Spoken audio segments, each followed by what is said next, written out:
Hello everyone. In this video, we are going to discuss what is a polynomial, types of a polynomial, degree of a polynomial, and zeros of the polynomial. Okay, first of all, what is a polynomial? The word polynomial is derived from two Greek words, poly and nomial. Poly means many and nominal means terms. So altogether, polynomial means many terms. So a polynomial can be expressed as any number of terms, but not infinite. A polynomial is actually an expression which is composed of constant, variables, and exponents that are combined using mathematical operations plus, minus, multiplication, division. Let us see an example. For example, if I have 5x squared plus 6x minus 3. So in this example, 5, 6, minus 3 are fixed numbers, which we call it as constants. And x is the variable used in this question. And this is the exponent of the question. So 2 and 1 are the exponents. So if you see this polynomial, it is a combination or it is composed of constants, variables, and powers. Let us see some more examples. 2x, x square plus 2x, x cube minus x square plus 4x plus 7. If you notice, in all these three examples, the exponent of the polynomial is 1. Here it is 2 and here 1. Here 3, 2, 1 and 0. So what if we notice is, in all these polynomials, the exponent of every term, if you see, it is a whole number. So a polynomial's exponent should be only a whole number. Let me give another example. X plus 1 by x, root x plus 3, cube root of y plus y cube. So let's check whether these are polynomials or not. This question is not a polynomial because 1 by x can be written as x power minus 1. Did you notice the exponent here? The exponent is a negative number. It is not a polynomial. Therefore, this question is not a polynomial. This is not a whole number, okay? Therefore, it is not a polynomial. Then look at the next question. Here it is x power half plus 3. Again, if you notice, half is not a whole number. Therefore, root x plus 3 is not a polynomial. Likewise, see the next question. Here the first term is having power as 1 by 3, which is not a whole number. Therefore, it is not a polynomial. So how do you decide a polynomial is? The power of the polynomial should be only a whole number. The polynomials are generally separated by plus, minus, etc. So based on that separation, we have some types of polynomials. Let us see that. If a polynomial has only one term, then we call it as monomial. And if a polynomial has two terms like this, how do you say it is two terms? Because plus is the sign which is separating the polynomial into two terms. So since you have two terms, you call it as binomial. And in this example, if you see, you have 1, 2, 3 terms. So if you have 3 terms, you call it as trinomial. So depending on the number of terms, this is how we name the polynomials. So if a polynomial has a single term, it is called a monomial. 2 terms, it is called binomial. And 3 terms, it is called trinomial. And as I said earlier, the number of terms, the polynomial is separated based on with plus or minus sign. Plus or minus sign. Now, let's see how to find the degree of a polynomial. So what do you mean by the degree of a polynomial? Let me explain with an example.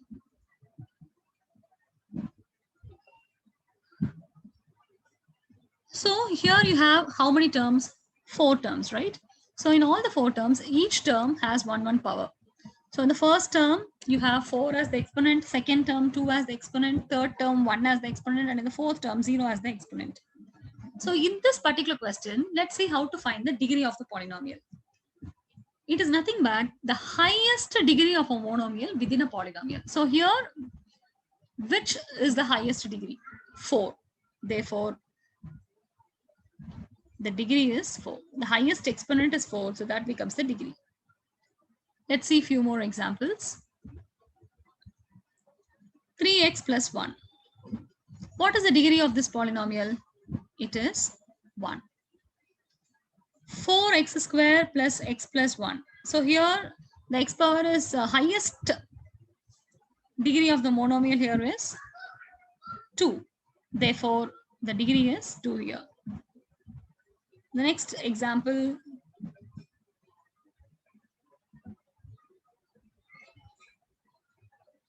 here the highest exponent is 4. Therefore, the degree is 4. Now, based on the degrees, again we have naming the polynomials. Suppose you have a polynomial with the degree 1.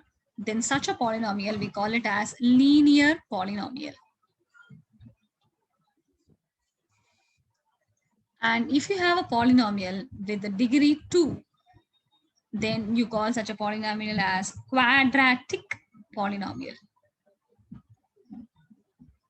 And a polynomial with the degree 3 is called cubic polynomial. And a polynomial with the degree 4 is called biquadratic polynomial. So based on the degrees, we name all these polynomials. Okay, what about a constant? If I give a constant, how do you name this polynomial? What is the degree of this polynomial, first of all? If it is a constant, you treat it like 5x power 0. So what happens to the degree? The degree is 0. Okay, so the degree of a constant is 0 and it is called the constant polynomial. So when any constant is given, its degree is 0, non-zero constant. Okay, if it is 0, then for it the degree is not defined. So for non-zero constants, the degree is 0. Now let us see how to find the zeros of the polynomial. Before seeing zeros of the polynomial, let us see how to represent the polynomial generally. You have 3x square plus 5x plus 3 means the polynomials are generally represented as p of x. Let's start giving different values for x. As you give different values for x, you get different p of x value answers also.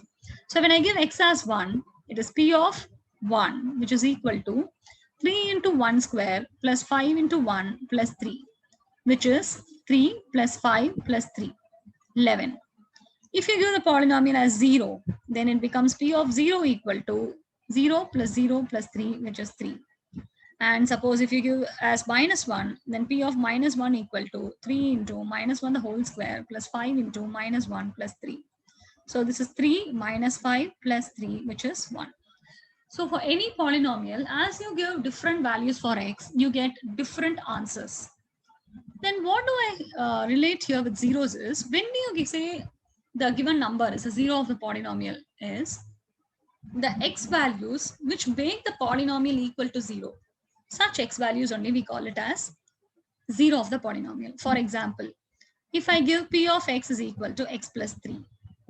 Here, what x value if you give, the polynomial will become 0. Yes.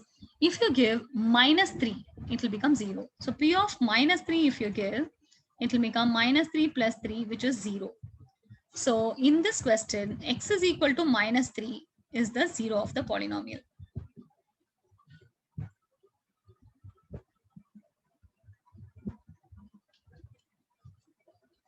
So 0 of the polynomial is nothing but the x values which makes the polynomial equal to 0. Such numbers are called the zeros of the polynomial. So it is a linear polynomial. In a linear polynomial, you have exactly 1 0. Now let's take another example.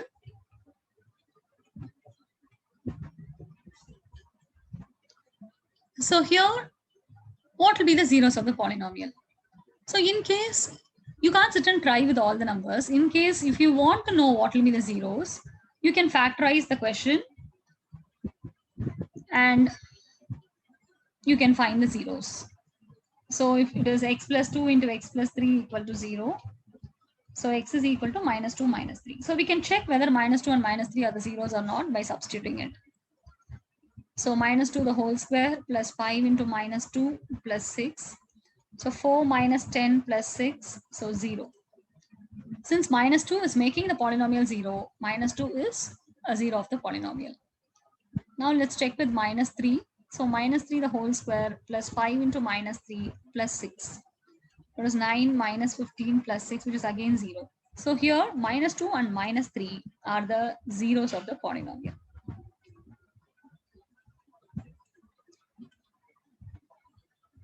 Now let us understand the zeros of the polynomial concept geometrically. Let us see geometrically, how do we understand this? So let's first see the graph of the linear polynomial. And first of all, if you take a linear polynomial, the graph will be always a straight line. Now look at this example. Here, the equation of this polynomial is y is equal to 2x plus 3. If you want to find the zeros, you will equate to 0 and you can get the x value. So 2x is equal to minus 3, which means x is equal to minus 3 by 2. And that you can see it in the graph here. So if you see the graph, the place where the line cuts the x-axis, that is only the 0 of the polynomial. So here the line y is equal to 2x plus 3 cuts the x-axis at exactly one point, that is at minus 3 by 2 comma 0. So minus 3 by 2 is the 0 of the polynomial. This is how we see geometrically. So in general, if you take a linear equation, y is equal to ax plus b, just equate to 0. So ax is equal to minus b means x is equal to minus b by a is the 0 of the polynomial of a general linear polynomial. Now let us see how to find for the quadratic polynomial. So quadratic polynomial is in general ax square plus bx plus c. So the shape of the quadratic polynomial will be a parabola which is facing either upwards or downwards. If the coefficient of x square is greater than 0, then the graph will face upwards. And if the coefficient of x square is less than 0, then the graph will face downwards. So what is the shape of the quadratic polynomial? It's a parabola. Now, let us see how many zeros it has.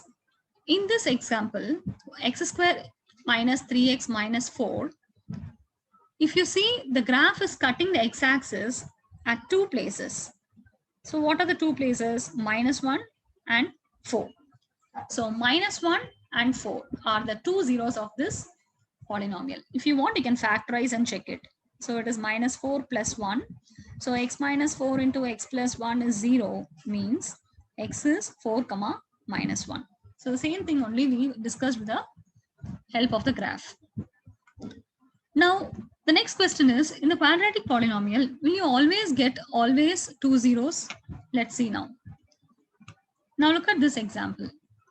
We have three cases. First case, you look at the graph. Here, if you see, the graph cuts the x-axis at two distinct points, that is at two different points. So in this case, you have two zeros of the polynomial. Let us see the next case. So in the next case, case 2, if you see, the graph intersects the x-axis at exactly one point. So here you have, in the previous thing, we had two distinct points, whereas here you have two coincident points. That's why you have a single point here. And you also have another case where the graph is not cutting the x-axis at all. Either it is above the x-axis or below the x-axis. In such case, there is no zero of the polynomial. So what do you conclude from here is, if you take a quadratic polynomial, you can have three different types of answers like this. Like you can have two distinct zeros or two equal zeros or no zeros at all. So in general, we summarize that a polynomial of degree 2 has maximum of two zeros. Now let's take cubic polynomial. Let's look at a cubic polynomial x cubed minus 4x. So in this graph, if you see, the curve is touching the x-axis at 3 places. Therefore, you have 3 zeros of the polynomial. And look at this graph. Here, the curve is touching the x-axis at exactly 1 point. In my previous example, it was touching 3 points, and now here it is touching in 2 points. So even here, what we conclude is the zeros of the polynomial, of the cubic polynomial, is maximum 3 zeros. So in general, what we see is a polynomial of degree n will intersect the x-axis at maximum of n points. Therefore, a polynomial p of x of degree n has maximum of n zeros. Let's see a few examples and then find out how many zeros it has. Now look at the first example. In the first graph, the line is not at all cutting the x-axis. Therefore, it has no zero of the polynomial. In the second graph, the curve is cutting the x-axis at exactly 1 point. Therefore, it has 1 zero of the polynomial. And in the third graph, the curve cuts the x-axis at 1, 2, 3 places. So it has 3 zeros of the polynomial. In the fourth graph, the curve touches the x-axis or cuts the x-axis at 2 places. So you have 2 zeros of the polynomial. And here it cuts at 1, 2, 3, 4 places. So you have 4 zeros. And here it is again 1, 2, 3 places, and it is 3 zeros of the polynomial.